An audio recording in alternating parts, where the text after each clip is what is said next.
Okay, so we're good. 2 minutes early. All right, cool. Well, I guess we're gonna kick this off, Kelly, at 2:58. So we'll just go ahead and jump into it.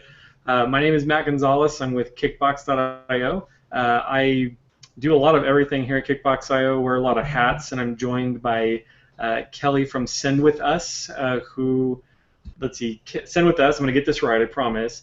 They turn any email delivery service into a full-featured email growth marketing platform for consumer web and mobile apps. Did I get that right? That's perfect. Yeah, perfect, awesome. You guys do a lot of really cool stuff, so just want to make sure I get that right. So this webinar today is going to talk about email segmentation, its importance. You're going to cover some of, or well, we are going to cover some of the, I guess, strategies, methods, ways to ensure that data is high quality, make sure that we're passing that through to the marketing programs and whatnot. And it's, I mean, as far as I can tell, there's a lot of really cool info that I'm excited to hear you talk about myself. So I guess with that, we'll kind of jump into it. Yep, sounds good. So you have the presentation, I believe? Yep, I am screen sharing right now. Looks great. Perfect. All right. So my name is Matt Gonzalez. My background's a bit diverse. Started out in IT compliance, some really fun and exciting stuff. But then I transitioned into the startup lifestyle, entrepreneurship, just joining small, fast growth or high growth companies where I can just explore a lot of different things. I am very often accused of dad jokes. That's not not far from the truth. But I'm also an avid gamer and what I consider to be a lifelong educator. Uh, that's just me in a nutshell. All right, and I'm Kelly. I do marketing over here at Sendwithus. Over the past 9 years, I've worked at several different places at a big brand, doing lots of different marketing for them, and then worked at a marketing agency, and then now working at Sendwithus, which is really great and great product and exciting to kind of get into the startup world and wear a lot of hats. I'm an email nerd. I love animals. I have two puppy dogs named Stella and Lucy, and I love pretty much all food, but I have a particular affection for cheese. So I love learning about cheese and eating lots of cheese. Who doesn't? Oh, jeez. Yeah, so Kickbox does email address verification. We support a couple of different methods for doing that. We support list verification. We also have a real-time API to help you ensure that high-quality data is coming in at the point of capture. That could be a newsletter sign-up, account sign-up, could be a point-of-sale system, just anything where you're capturing that email address then and there. We also have a new product called recipient authentication. Particularly if you've caught wind of the Spam House article that came, or the I guess activities that came out recently. Recipient authentication supports the confirmed opt-in efforts. So we've essentially encapsulated the email confirmation process so that our customers can save the time and cost associated with that. We built a lot of security into it. We capture a lot of data around that process to help our customers make great decisions with that traffic. But those are some of the services that Kickbox provides. Great.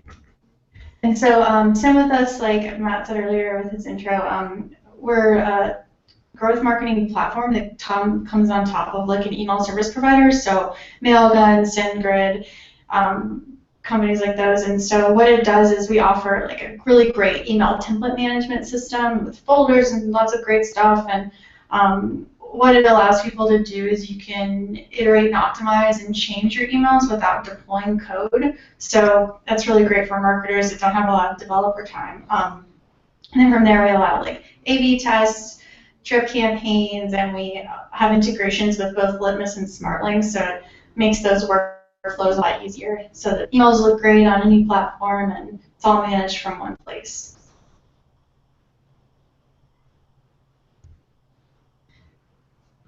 Yeah, so I guess we'll jump into a bit about Kickbox. Kickbox was founded in 2014. Our team has been in the email privacy and security industry for, gosh, closer to 12 years now.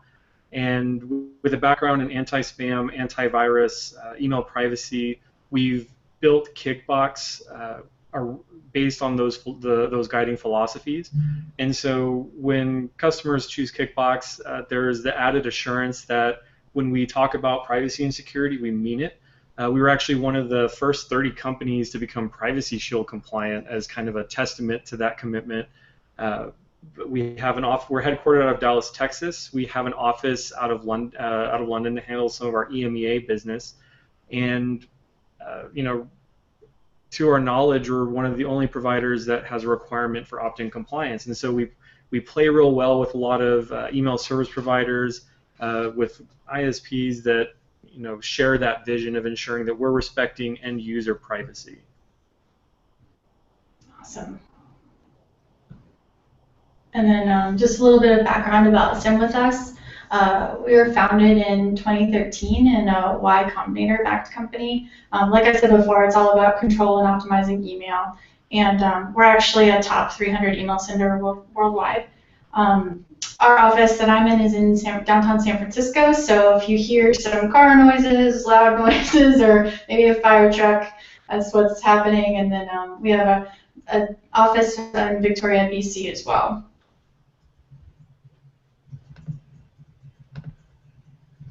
And so now I think we'll just get into kind of the presentation and what we're going to talk about today. So we're going to start off just talking a little bit about like segmentation, the importance of a quality email list, the different ways you can segment. We're going to mention some stuff about data and data sinks and warehouses, and then we're going to have some real concrete examples from the wild that are about when segmentation and data goes wrong. And then if you have any questions, we'll cover that at the end. I've got one of our tech experts on from Sendwithus can answer any questions about technical things there. But if you want to, I think there's a tool within the Hangout where you can go ahead and log questions, and we'll answer those at the end. But yeah, so we'll just get started. Just an introduction about high level, like what is email segmentation. So it's a practice of creating smaller lists, segments, grouping your recipients into different smaller segments based upon commonalities.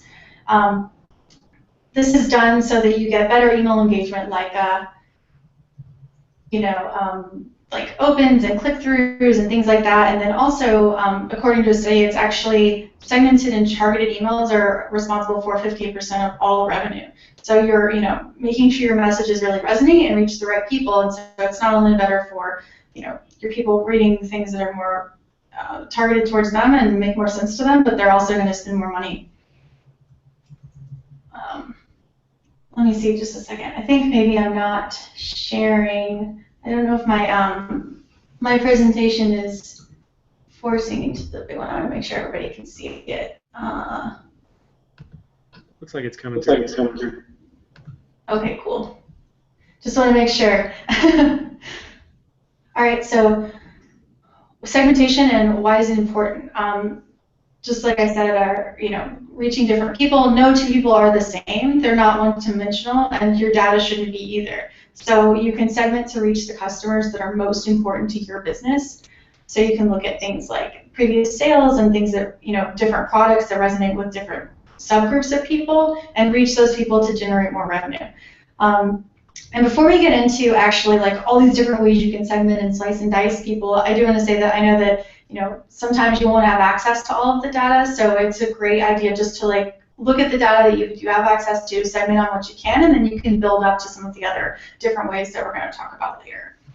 So it's never too early to start. And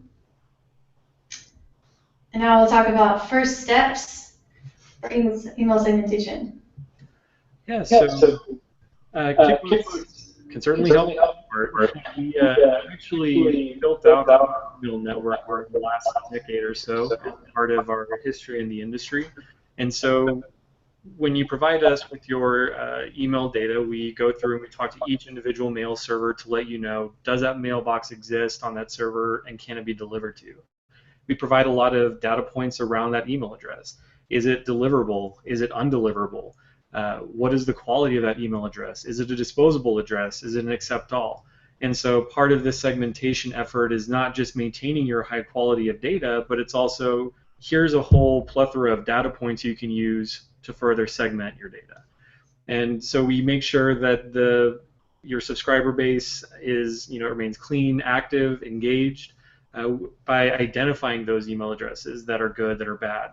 Because when you have a large set of customer data, particularly as you've grown over months or years, the data goes stale. And so rather than sending to that email list and hitting a 5, 10, 15% bounce rate, clean it with Kickbox and you reduce that to 2% or less.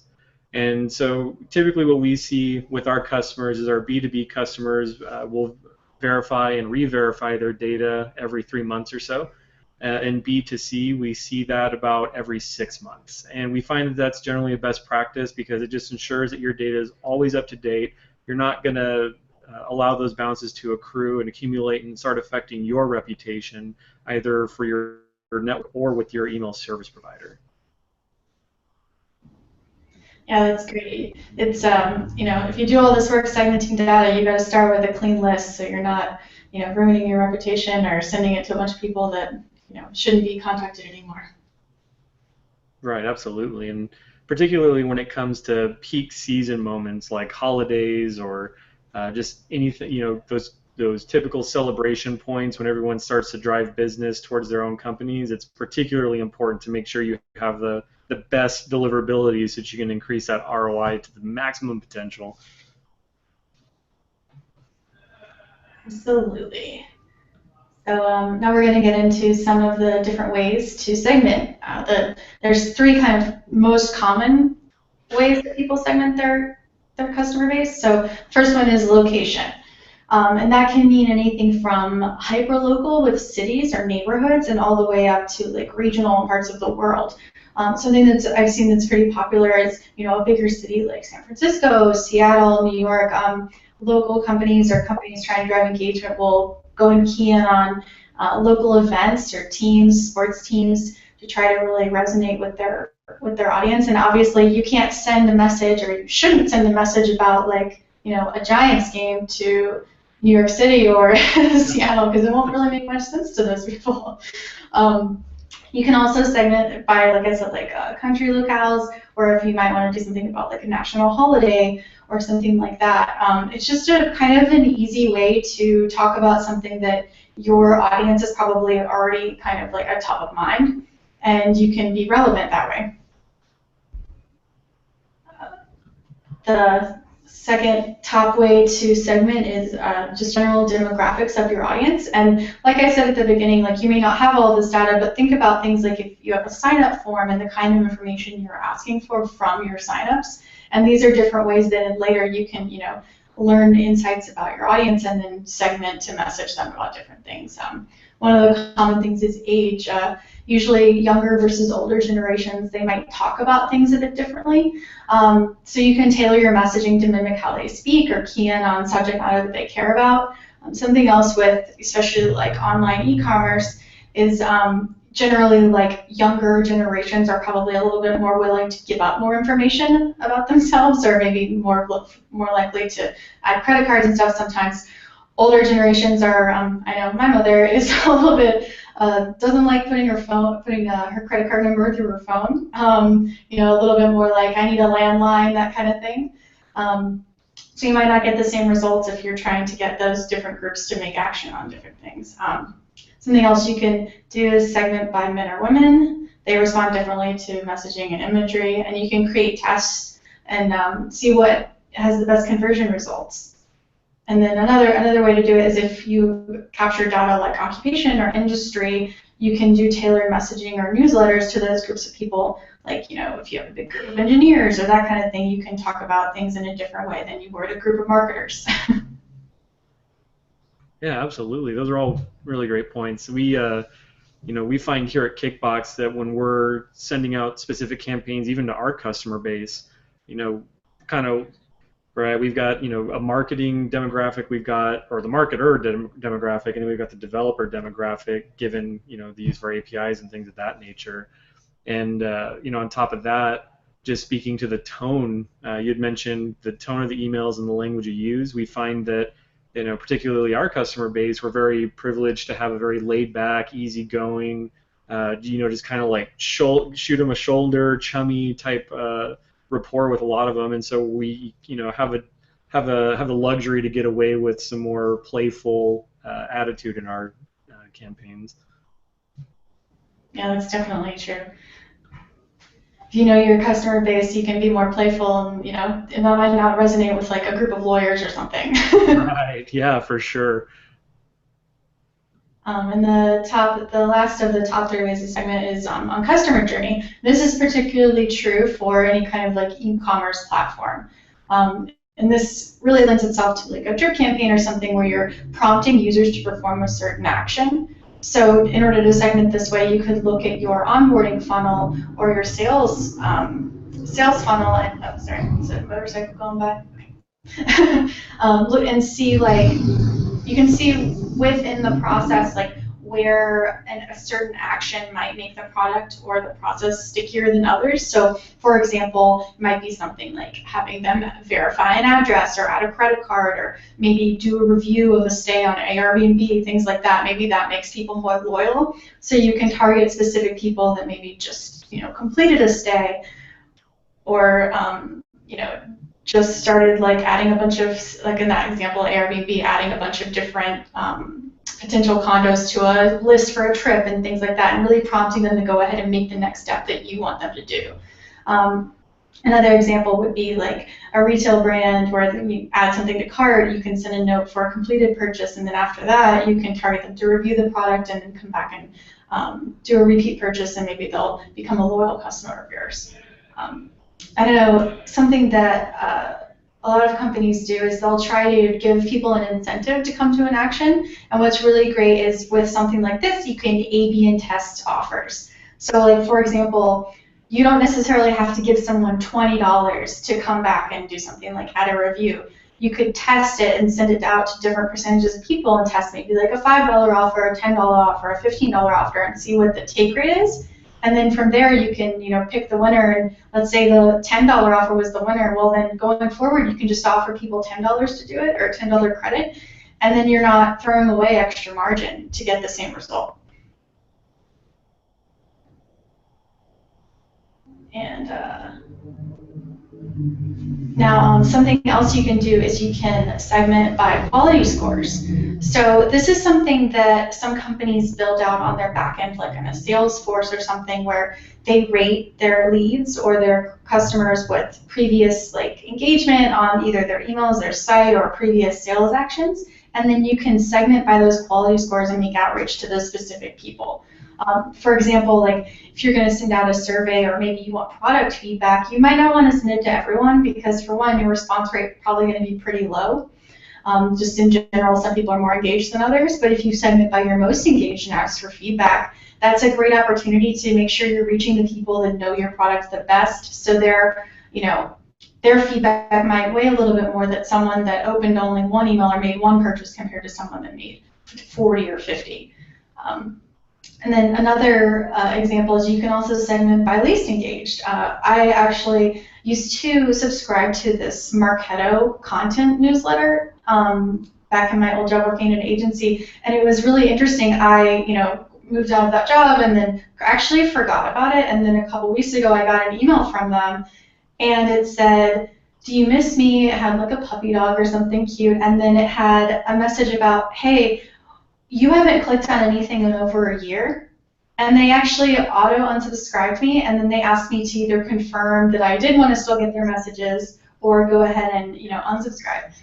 And I thought that was a really cool thing to do. It's automatically kind of sunsetting it, and it makes you kind of, at least for me, it makes me respect the newsletter even more, because they're trying to make sure that the people that are receiving and responding to their newsletter are really the most engaged people.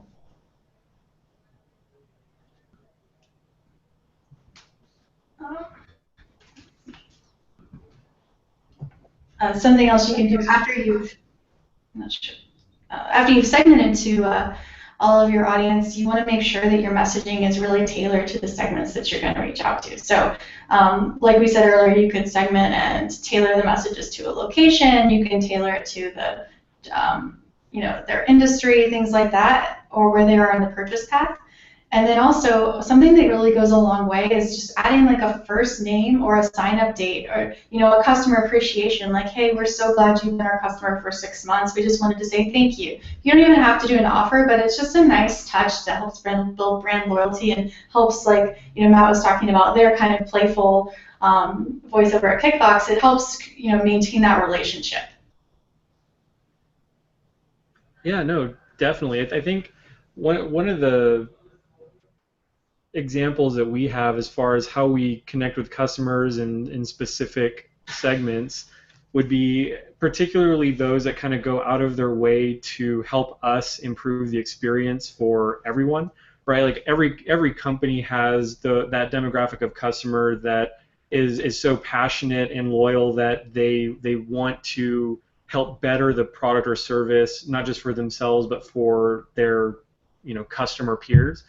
And so one of the things that we like to do is, we like to reward them with things like Kickbox swag, or, just like a personal note from our CEO, just anything that is a little out of the ordinary, I suppose, for common practice. And when you brought up the anecdote about Marketo, I thought that was pretty phenomenal. I think that's pretty phenomenal, because I think that, in a context or an environment where a lot of the language is centered around here's what you need to do at a minimum, it's really great to see companies that go so far above and beyond as a courtesy to their customers, that I think that's such a perfect example, such a role model example for a lot of organizations and customers, really.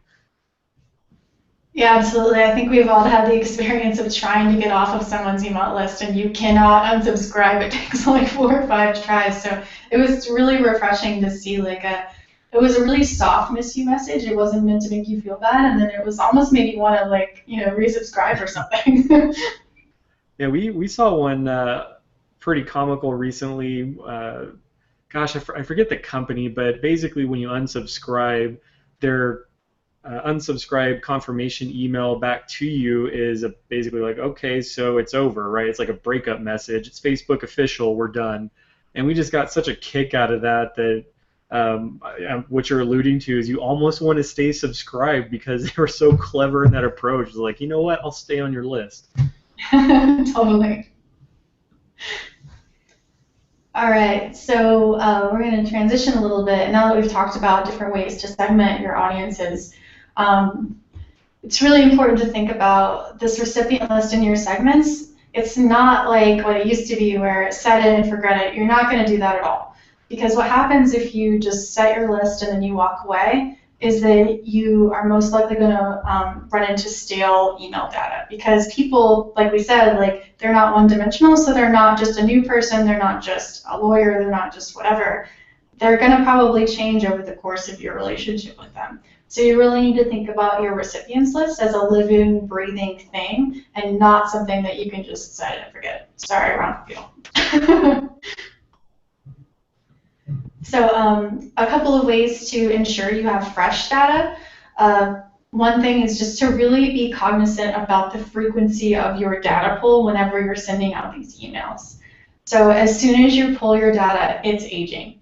I used to work on some emails at a previous company that were related to gift card balances, and I think it's especially important whenever you're talking about anything to do with someone that has a credit at your company or anything like that. You need to send those as close to data pull as possible, because there's nothing quite like telling someone that they have, air quotes, free money on their account, and then they go to your site and they don't anymore. Yeah. You want to query it as close to send as possible, and then you also want to update the data as frequently as possible.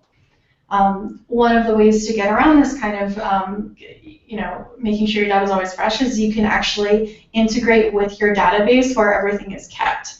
And that's kind of like a best case scenario where you can pull like a holistic, complete view of your customers. It's something that we're seeing that a lot of companies are moving to, is a database with all of their information in one place. And like from a marketing perspective, like an older view of it is that you have a data scientist that you go to and you have them pull a list for you, and a lot of times getting that resource time from them and getting them to pull the list is often pretty scarce. So what happens is a marketer might get a list pulled on Monday and then they don't end up getting the email sent until Friday. And like we said, it's not really best practice because the data isn't fresh anymore. And doing something like a database, it's minimal involvement at time of send from your data team, and you get to segment on the whole picture, not just a portion of your data.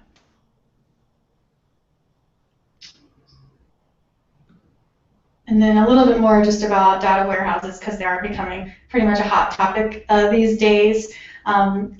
What it would look like is a data consolidated from your different sources. So like instead of going to a place to pull your site data where you'd look at like page views, clicks, signups, sales data, or going to a different place to look at the data for your for your app. Like if you're looking at like the number of installs you've had lately, how many people open it, and activity, and then versus looking at your marketing data from your email campaigns or your social media metrics like impressions or display campaigns.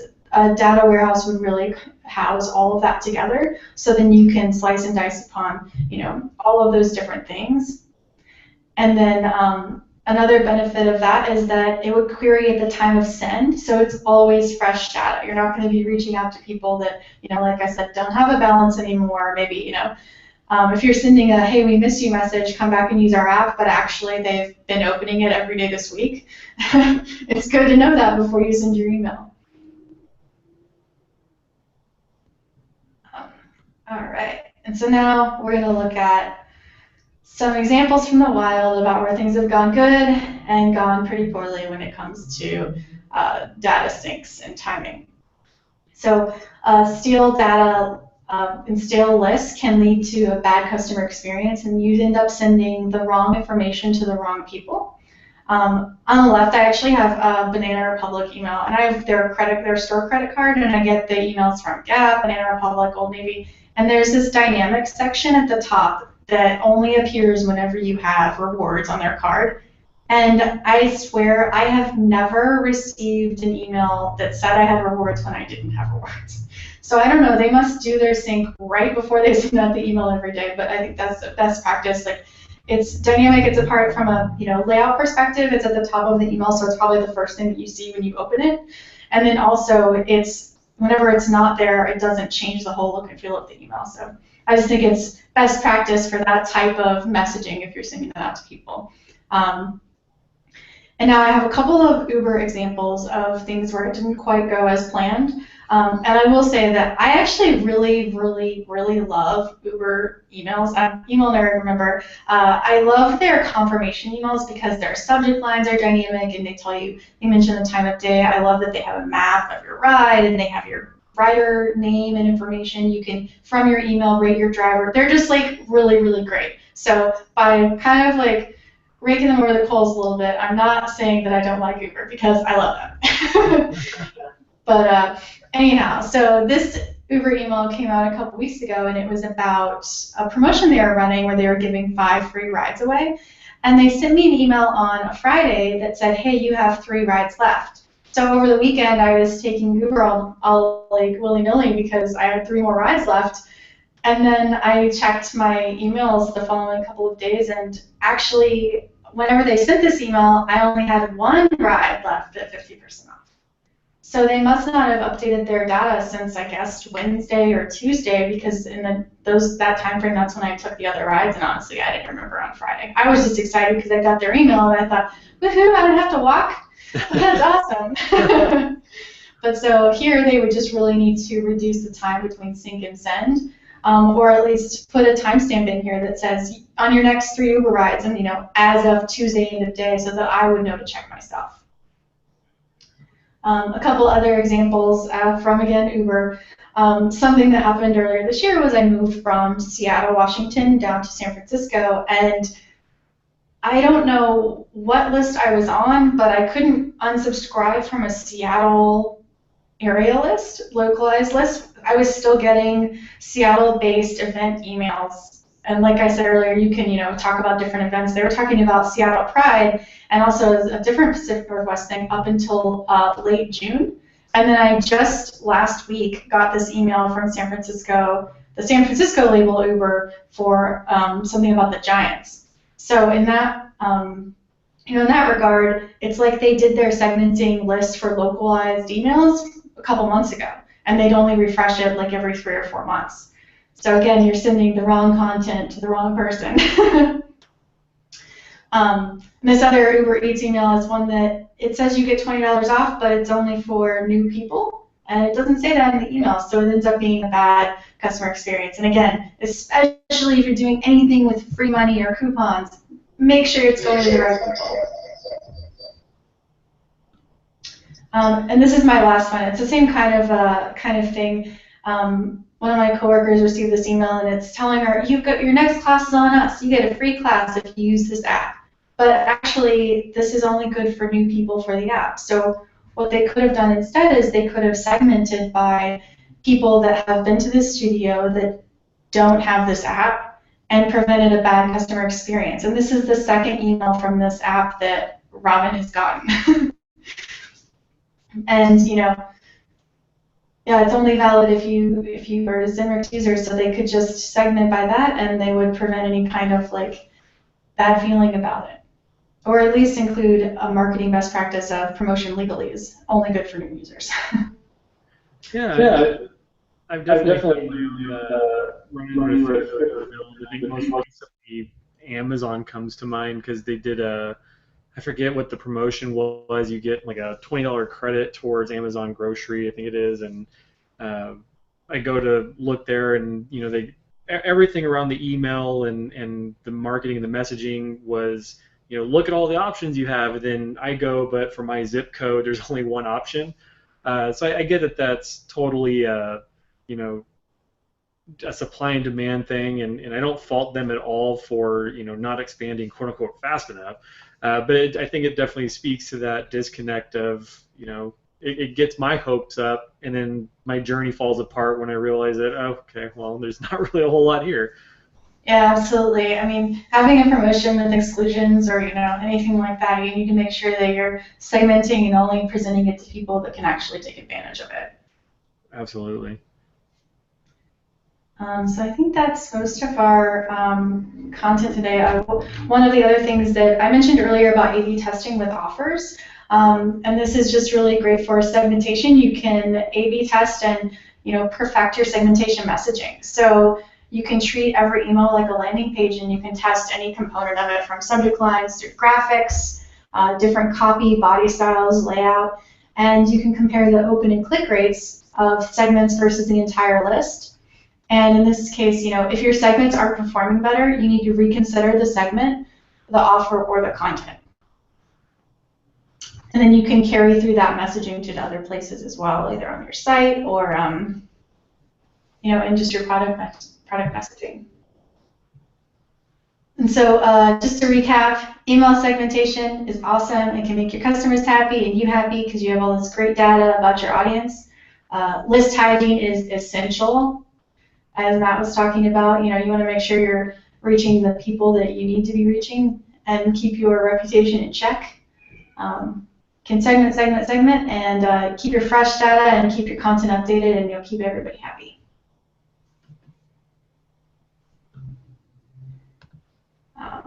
So yeah, now we'll open it up for questions. And after this, we're going to post the recording, and anybody that asks questions is going to get some swag, so get excited. Well, then I have a question. Yeah. I'm curious to see what may be coming in. Would love to chat a bit with the audience.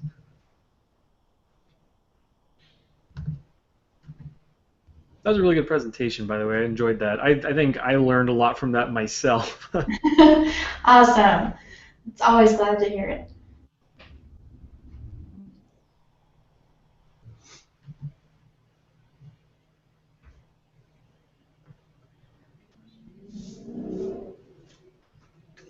Okay, well, I guess, do we want to wait a little bit, just a couple more seconds, see if anything comes in? And yeah, well, actually, just a question. So do you want to talk just briefly about what the process looks like to clean an email list with Kickbox?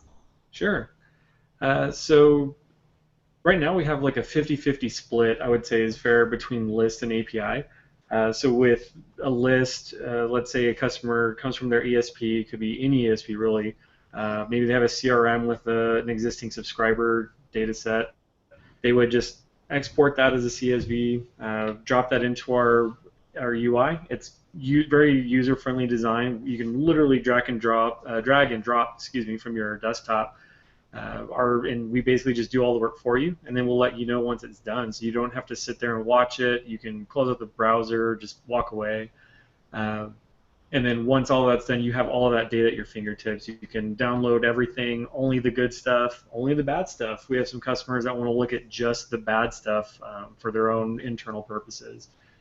With the API, you create an app, you get the key that you can go then integrate into it, or integrate it into your web properties or mobile application even, and we have some customers that get up and running within an hour. It's crazy how some of our freelancer and small business type customers will actually get, I mean, they literally just hit the ground running. It's fascinating.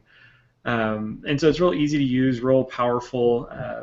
All of the reporting is available in the dashboard, and so the design philosophy was, let's make it as seamless as possible. We didn't want to require customers to have to talk to us, to reach out for a price quote, for a consultation, because it's just an interruption. I mean, a lot of them show up, they want to get the job done, they want to get to work, and we facilitate that as best we can. That's awesome. Yeah, and I think we have a promotion for anybody that's using Sendwithus. They can go use Kickbox for 10% off for life, I think is the offer. Yeah, for a lot of our partners, we extend that discount, and we're here to support, we're here to support people in their business. So, whether they're a freelancer, small business, enterprise, we just want to do our part to help them maintain that data hygiene, make sure they're following best practices, and just do what we can to support them. That's awesome. Yeah, we want to make sure sending emails to the right people and clean data and segment so you get the best messages to the best people. Yeah, for sure. Excellent.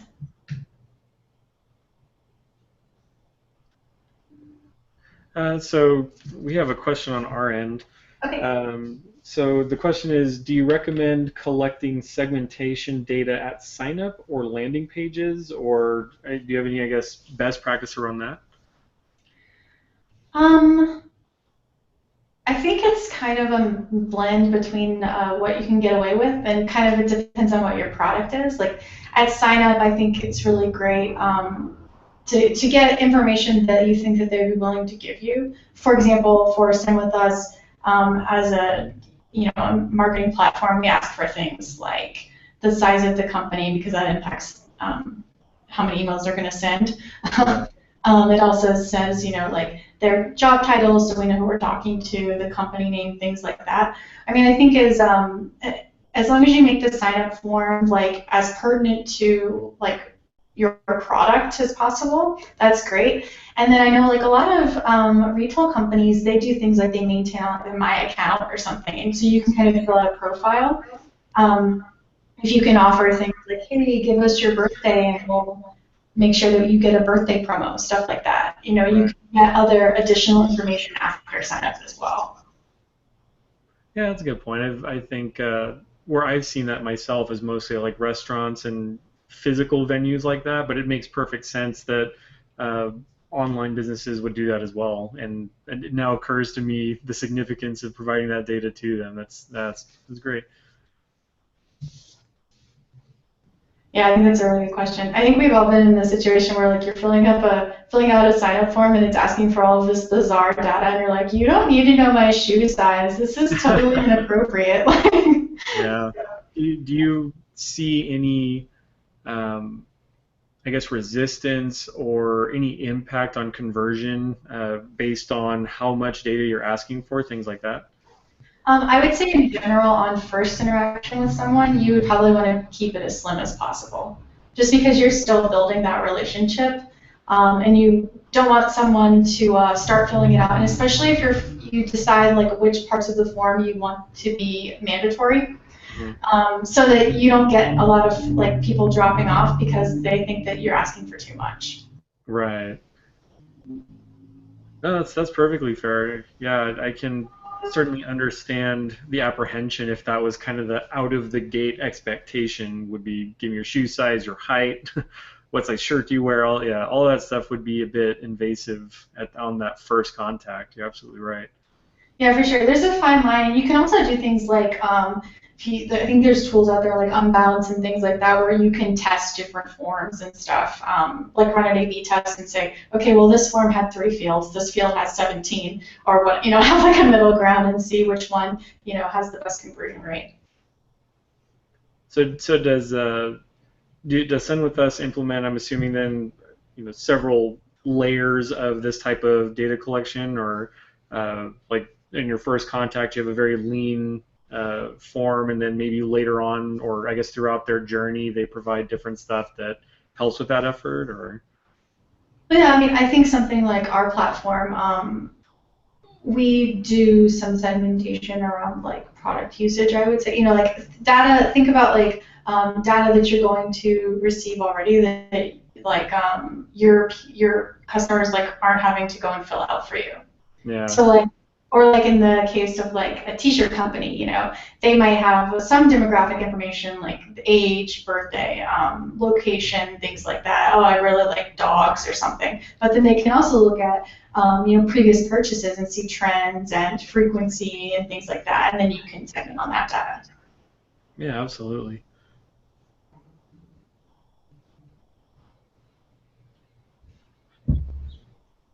Well, I don't know that we have any more questions on our end. Sounds good. All right, well, I guess we'll go ahead and conclude the webinar. And Kelly, really want to thank you for your time and all the information. I know for me personally, that was a lot of really valuable information that it was just great to hear your take on it. Hopefully the information that we provided from our end is helpful to, some of your customers or anyone else in the audience. Definitely want to thank everybody watching for their time as well. Hopefully you will join us for our next one, and we'll announce that as that comes out. Absolutely. Thanks so much, Matt. Appreciate it. Yeah, have a good one.